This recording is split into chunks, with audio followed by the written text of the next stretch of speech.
On est chez Yves, à Saint-Sauveur. Qui ne connaît pas Yves? Et ça commence avec Yves. Yves David, opticien d'ordonnance. Bonjour Yves, comment ça va? Ça va très bien. Ça va bien, merci. Bien accompagné de ses fils Maxime et Simon. On est très heureux de se retrouver chez vous. Et c'est ici là où tout a commencé, physiquement où on se trouve, avant de gagner, pas tellement loin d'ici, Yves, un autre coin de terre. Mais Ça a commencé en 1987. La boutique, ça s'appelait comme Ziggy. Il y avait une petite boutique au fond ici. Le faubourg n'était pas le même genre de design. Il y avait une petite boutique, il y avait un bar, il y avait une bijouterie, un restaurant et un petit comptoir à lunettes. Bon. Et moi, j'ai commencé à venir ici en 97 à peu près. Ah, d'accord. Et en 99, on est parti d'ici. On est allé dans le faubourg, dans une autre place. Qui n'est pas très loin d'ici. À côté d'ici, pour avoir un peu plus grand. Puis aussi avoir un espace pour passer des tests pour la vue, puis ainsi de suite. Et puis, en cours de route, le bureau il est devenu un peu plus gros. Et en 2005, ma conjointe et moi, nous avons tout acheté. Nous avons acheté la compagnie. Bien. Et puis, en cours de route, mes deux enfants sont venus. Premièrement, c'est Simon qui est venu. Bon.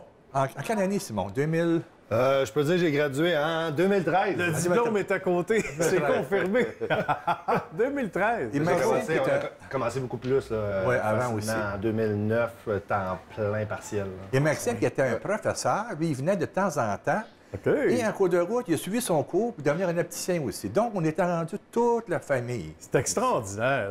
On ne peut pas demander de plus pour un papa et une maman, éventuellement. Et à un moment donné, le faubourg ici a pris en feu. OK. Donc, il y a eu de nouvelles places ici. Il y a eu à vendre ou à louer 5 espaces. Fait que je voulais faire un tour, puis j'ai dit, tiens, on l'achète un local ici qui est environ de 2200 pieds carrés. Quand même, c'est grand, là. Et, oh oui, absolument. Et on a commencé ça ici en l'an 2000. Ça fait 3 ans, là. 3 ans. 2018. On m'a dit que c'était dans le temps des fêtes. Dans le temps des fêtes. Entre la tourtière et les attaquants. On déménageait. Et voilà. Ça prend des nerfs d'acier. Et c'est là qu'on reconnaît les vrais. Ouais. Il faut nous parler de la suite, évidemment. Et le fait de travailler ensemble en famille, c'est comment de travailler avec papa? D'abord, au départ, Maxime, On apprend. que la vérité. Oui, on apprend en fin de compte parce qu'il Oui. a bâti quelque chose de très, très bien. Ouais. Puis c'est l'aspect familial en fin de compte qu'on aime bien, que les gens apprécient quand ils viennent ici.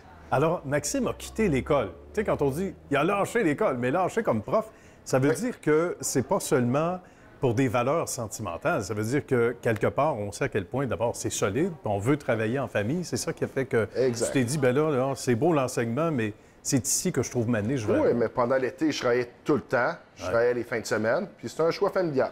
Bien. Puis on peut prendre la relève à deux, puis c'est très bon. On a chacun nos forces et nos faiblesses.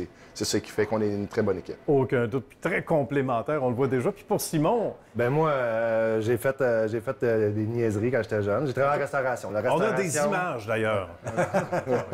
Arrêt du bar, hein. Oui, c'est ça. Mais je peux pas faire ça toute ma vie. Je connais beaucoup de monde en restauration qui a fait ça toute sa vie, puis je me suis dit, je me vois pas être en arrière d'un bar à mon âge. Là. Déjà là, je serais plus capable. Fait que là, j'ai décidé c'est de la vendre comme un autre, puis j'aime le service à la clientèle. Puis en étant opticien, je rencontre facilement une quarantaine de personnes par jour différents, des histoires différentes. Fait que c'est pas redondant. Les deux ensemble font une équipe qui est super. Puis moi, dans quelques semaines, je quitte la profession. Je leur laisse les rênes aux deux. D'accord. Puis voilà. On va un petit peu en Floride, on prend ça un peu plus de golf, on va le dire, un peu plus relax. Oui. Puis aussi, c'est que, rendus à leur âge, ils ne veulent pas avoir leur père d'un jambes. Ils sont capables, sont pas mal mieux que moi aussi en gestion. Ils ont plus de nouvelles, genre une approche aux médias, sur Facebook, ainsi de suite. Ils sont partout.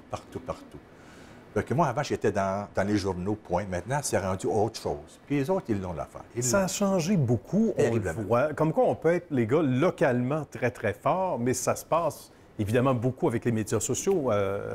Évidemment, Yves l'a mentionné avec justesse. Et comment on voit ça, justement, comme gars de marketing, Simon, surtout? Bien, c'est sûr qu'il faut toujours rester. On est beaucoup à radio. Je vais être honnête avec toi, je suis beaucoup à radio. On fait beaucoup de pubs sur Facebook, sur Instagram. On n'a pas de TikTok encore. Ça va peut-être s'en venir. Ça va venir. Ça Mais, s'en vient. c'est sûr que ça va s'en venir. Mais il faut être à l'affût. Fait que c'est sûr, certain que j'ai beaucoup aussi de monde dans des opticiens d'ordonnance du Québec qui aiment ce qu'on fait. Ils nous regardent puis ils disent mon Dieu, comment tu fais? Tu prends ton cellulaire, puis tu prends des photos, puis t'en prends 200, puis t'en prends une. Tu la mets. Très bonne. Puis t'en mets, t'essaies d'en mettre 3-4 fois semaine. Fait que c'est juste. C'est vrai. Pas inonder le marché, parce que le monde n'aime pas trop ça quand il en met trop. C'est sûr. Mais il faut utiliser les réseaux sociaux. Que ce soit assez justifié, mais être là, être présent. Ça, c'est pas le quelque chose choix. qui t'allume aussi beaucoup, Maxime? Ben oui, on est toujours sur les réseaux. On essaie d'être à l'affût vraiment de qu'est-ce qui se passe. Tu sais, on a du marketing, on a même nos souliers, on a même un casse-tête, on a plein de choses. C'est magnifique. Ouais. C'est ça, la fibre artistique qu'on... Ouais. Puis on on s'implique voit. aussi beaucoup dans la communauté. Beaucoup, Oui, beaucoup. C'est la parlons-en. priorité numéro 1. Au dernier Noël, 340 340 enfants qu'on a enfants. parrainés. Hey, c'est pas rien. On s'associe avec Rachel Lapierre du documentaire. C'est elle qui nous trouve la liste d'enfants. C'est des enfants qui sont dans le besoin de Saint-Jérôme à Sainte-Agathe. On essaie de faire au moins dans la région. Il y a beaucoup de jeunes qui sont démunis. On a réussi à parrainer 340, 126 il y a 2 ans. L'année passée, on n'a pas fait à cause de ce petit virus-là qu'on a. Évidemment. Et, là, c'est sûr et certain, cette année, 340. On a fait le dépouillement ici à l'église. Club Optimiste est embarqué. Soupe et compagnie ont donné de la nourriture. Rachel du documentaire m'a tout trouvé ça. Il y a une Hélène qui a joué, il faut que je le dise, Hélène, elle a tricoté jusqu'à 1h du matin des tucs pour les enfants. Ah, c'est Tout beau. était Salut, donné. Hélène. Fait que là, Puis là, on va aller de plus en plus gros à chaque année. Yves, Maxime, Simon, ça a été un plaisir. Merci de nous avoir reçus dans votre beau chez vous qu'on adore. Puis à une prochaine. Bonne suite de succès. Merci beaucoup. Merci.